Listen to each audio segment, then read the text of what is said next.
हाँ भी मलक कुतर लै सवेर दा तू इत्थे हाथें दे विच फसाई खला चौरी की मैं चाह नहीं देनी चाह हैगी विच के नहीं हैं तू फिरदा मंगल नु जे चाह लैके पिछे पिछे फिरदे चाह मलक ਲਈ ਲਿਆਂਦੀ ਹੋ ਕਿ ਆਪਦੇ ਲਈ ਲਿਆਂਦੀ उधर ही लेंदी ਤੇ ਆਪ ਅੰਦਰ ਬਹਿ ਕੇ ਪੀ ਰਹਿਣੀ ਸੀ मलक मामा लगदा ਆ ਮਲਕ ਦੇ ਕੰਮ ਵੇਖ ਲਓ दोनों भी लगदी ते ਇਹਨੇ ਚਾਹ ਪਿਆਉਣ ਖਾਣਾ ਤੁਹਾਨੂੰ ਆਗਾ ਕਾਦ ਛੱਡਿਆ ਚੌਧਰੀ ਸਾਹਿਬ ਆ ਰਹੇ ਨੇ ਜੀ ਚੌਧਰੀ ਸਾਹਿਬ ਦਾ ਅੱਜ ਖੈਰ ਹੋਵੇ ਸਹੀ ਤਿਆਰੀ ਸ਼ਾਰੀ ਕਰਕੇ ਆ ਰਹੇ ਨੇ अस्सलाम वालेकुम जी ਵਾਲੇਕੁਮ लगा ਸਲਾਮ पट्टे कुतरन तैयारी की करनी ਖਾਊਗੇ मैं तो ना कल परसों ਦੀ ਮੈਨੂੰ ਬੜੀ ਪਰੇਸ਼ਾਨੀ ਵੇਖ ਲਈ ਮੈਂ ਇਲੈਕਸ਼ਨ ਖਾਣਾ ਹੈ ਇਹ ਹੁਣ ਸਾਰੇ ਸੰਦੇ ਦੇ ਜ਼ਿੰਮੇ ਨੇ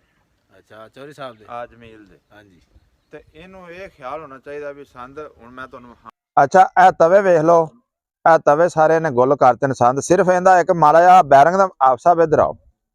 ਤੁਸੀਂ ਮੈਨੂੰ ਹਮੇਸ਼ਾ ਆਦੇ ਵੀ ਤੂੰ ਇਹਨੂੰ ਨਾ ਦਬਾਇਆ ਕਰ ਇਹ ਆਵੇ ਆ ਡਰਾਈਵਰ ਦਾ ਹੱਕ ਨਹੀਂ ਆ ਇਹਨੂੰ ਗੱਲ ਤਾਂ ਸੁਣੋ ਮੇਰੀ ਹਾਂ ਤੁਸੀਂ 4 ਮਹੀਨੇ ਹੋ ਗਏ ਮੈਨੂੰ ਤਨਖਾਹ ਨਹੀਂ ਦਿੱਤੀ ਤੇ ਰੋਬ ਮੇਰੇ ਤੇ ਸਾਰਾ ਜ਼ਿਆਦਾ ਨਹੀਂ ਤਨਖਾਹ ਨਹੀਂ ਦਿੱਤੀ ਤੇ ਤੂੰ ਆ ਕਾਬਲਾ ਨਹੀਂ ਕਰ ਸਕਦਾ ਮੇਰੇ ਸਕੂਲੇ ਜਾਣਾ ਪੈ ਰਹਿ ਗਏ ਨੇ ਨਹੀਂ ਮਕਈ ਫੀਸ ਤੋਂ ਬਗੈਰ ਸਕੂਲੇ ਦੀ ਭਾਵੇਂ ਬੋਨਾ ਸਕੂਲੋਂ ਕੱਢ ਨਹੀਂ ਮਕਈ ਜੇ ਤੂੰ 2 ਲੱਖ ਲਿਆ ਨਹੀਂ ਦਾ ਉਹ ਪੁਰਾਣਾ ਹੋ ਗਿਆ ਕਿ ਮਕਈ ਕਿੰਨਾ ਚਿਰ ਅੱਛਾ ਇਹਨੂੰ ਰੁਪਈਆ ਭਾਵੇਂ 10 ਲੱਖ ਦੇ ਦੇ ਇਹਨੇ ਬਾਜ਼ਾਰ ਦੇਣਾ ਮਹੀਨੇ ਚ ਅੱਗੋਂ ਤਨਖਾਹ ਨੇ ਫਿਰ ਮੰਗਣੀ 4 ਮਹੀਨੇ ਹੋ ਤੁਸੀਂ ਮੈਨੂੰ ਕੁਛ ਸ਼ੈ ਨਹੀਂ ਦਿੱਤੀ ਤੇਰੇ ਸਿਰ ਤੇ 3-4 ਲੱਖ ਰੁਪਈਆ ਹੋਇਆ ਹਲੇ ਉਹ ਯਾਰ ਅੱਗੋਂ ਇਧਰ ਆਪ ਸਾਹਿਬ ਇਧਰ ਆਇਆ ਜੀ ਆ ਹੁਣ ਡਿੱਗਰ ਹੈ ਨਾ ਇਧਰ ਆ ਜਾ ਜੀ ਆਪ ਸਾਹਿਬ ਇਧਰ ਆਇਆ ਜੀ ਆ ਵੇਖੋ ਆ ਸਾਰਾ ਗੰਦ ਵਿੱਚ ਫਸਿਆ ਪਿਆ ਆ ਸਾਰੀ ਮਿੱਟੀ ਫਸੀ ਪਈ ਆ ਸਾਰੀ ਮਿੱਟੀ ਦੇਖਦੀ ਜੀ ਇਧਰ ਚੈੱਕ ਕਰੋ ਜੀ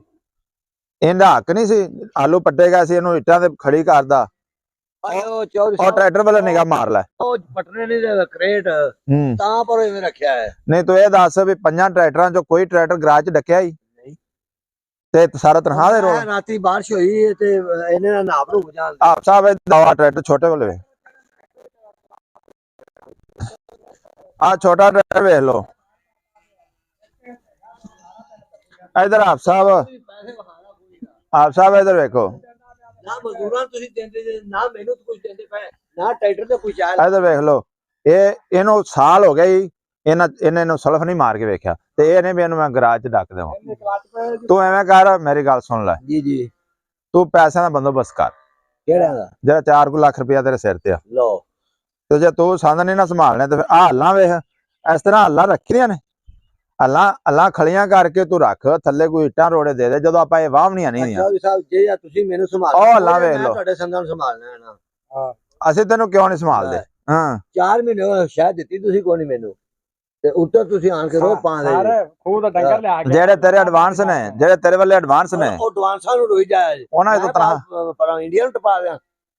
ਬਾਹਰ ਭੁੱਖੇ ਪੇ ਮਾਰਦੇ ਨਾ ਘਰ ਆਟਾ ਨਾ ਘਰ ਕੇ ਹੋਏ ਨਾ ਲਾਣਾ ਤੇ ਟਰੈਕਟਰ ਨਾਲ ਪਾਉਂਦਾ ਤਾਂ ਇਹ ਕਿੱਥੇ ਬੰਨੀ ਹੈ ਇਹਨੂੰ ਟਰੈਕਟਰ ਨੂੰ ਕਿਰਾਇਆ ਕਿੱਲਾ ਦੇ ਨਾ ਕੱਢਾ ਨਹੀਂ ਜਾਂਦਾ ਗਰਾਜ ਚੋਂ ਟਰੈਕਟਰ ਡੱਕ ਮੇਰਾ ਵੀਰ ਤੇ ਇਹਨਾਂ ਸਾਰਾ ਟਰੈਕਟਰ ਨਾਲ ਸਰਵਿਸ ਕਰਾਓ ਪਹਿਲੇ ਮੈਨੂੰ ਪੈਸੇ ਦਿਓ ਪੈਸੇ ਆਪ ਸਾਹਿਬ ਇਹਨੂੰ ਨਾ ਬੈਂਕ ਚੋਂ ਨਾ ਹੀ ਪੈਸੇ ਲੈ ਦਿਆ ਜੀ ਕੁਝ ਗੱਲਾਂ ਇਹਦੀਆਂ ਵੀ ਠੀਕ ਨੇ ਲੇਕਿਨ ਸਾਰੀਆਂ ਗੱਲਾਂ ਦੀਆਂ ਨਹੀਂ ਠੀਕ ਇਹ ਤੁਸੀਂ ਅੱਜ ਦੇ ਨਾਲ ਜਾਇਆ ਆਪ ਸਾਹਿਬ ਇਹਨੂੰ ਬੈਂਕ ਚੋਂ ਨਾ ਇਹਨੂੰ ਰੁਪਈਆ 2 ਲੱਖ ਕਢਾ ਕੇ ਦਿਓ ਸਾਰੇ ਟਰੈਕਟਰਾਂ ਦੀ ਇਹਨੂੰ ਸਰਵਿਸ ਕਰਾ ਦਿਓ ਜੇ ਨਾ ਕੰਮ ਕਰੇ ਫਿਰ ਤੇ ਫਿਰ ਮੈਨੂੰ ਤੁਸੀਂ ਫੋਨ ਕਰਨਾ ਫਿਰ ਮੈਂ ਦਾ ਬੰਦੋਬਸਤ ਕਰਾਂਗਾ ਚੌਧਰੀ ਸਾਹਿਬ 2 ਲੱਖ ਨਾਲ ਕੀ ਬਣਾਇਆ 1.5 ਲੱਖ ਦੇ ਲਾਗੇ ਉਤੋਂ ਮੰਗਾਈ ਆ ਜਾਂਦੀ ਮੈਂ ਪੁੱਛਿਆ ਸੀ ਮਿਸਤਰੀ ਨੂੰ ਆਂਦਾ ਸੀ ਡਰਾਈਵਰ ਨੂੰ ਘੱਲਦੇ ਕਲਚ ਪਲੇਟ ਦਾ ਹੀ ਰੋਲਾ ਫਿਰ ਕਲਚ ਪਲੇਟ ਦਾ ਇੰਜਨ ਵੀ ਕੋਈ ਦਾ ਨਾਜ਼ਰੀਨ ਇਹ ਸੰਦ ਤਾਂ ਚੱਲਦੇ ਰਹਿਣੇ ਨੇ 3 ਚੀਜ਼ਾਂ ਅੱਲਾ ਨਬੀ ਨੇ ਮਨੂਸ ਆਖੀਆਂ ਨੇ ਇੱਕ ਬੀਵੀ ਜਿਹੜੀ ਘਰ 'ਚ ਨਾ ਫਰਮਾਨ ਹੋਵੇ ਦੂਜਾ ਘੋੜਾ ਮੈਦਾਨੇ ਜੰਗ ਦੇ ਵਿੱਚ ਜਿਹੜਾ ਸ਼ਾਹ ਸਵਾਰ ਦੇ ਆਖੇ ਨਾ ਲੱਗੇ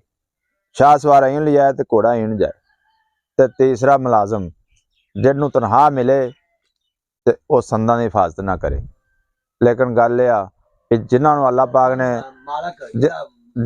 ਪਾਕ ਨੇ ਚੀਜ਼ਾਂ ਦਿੱਤੀਆਂ ਗੱਲ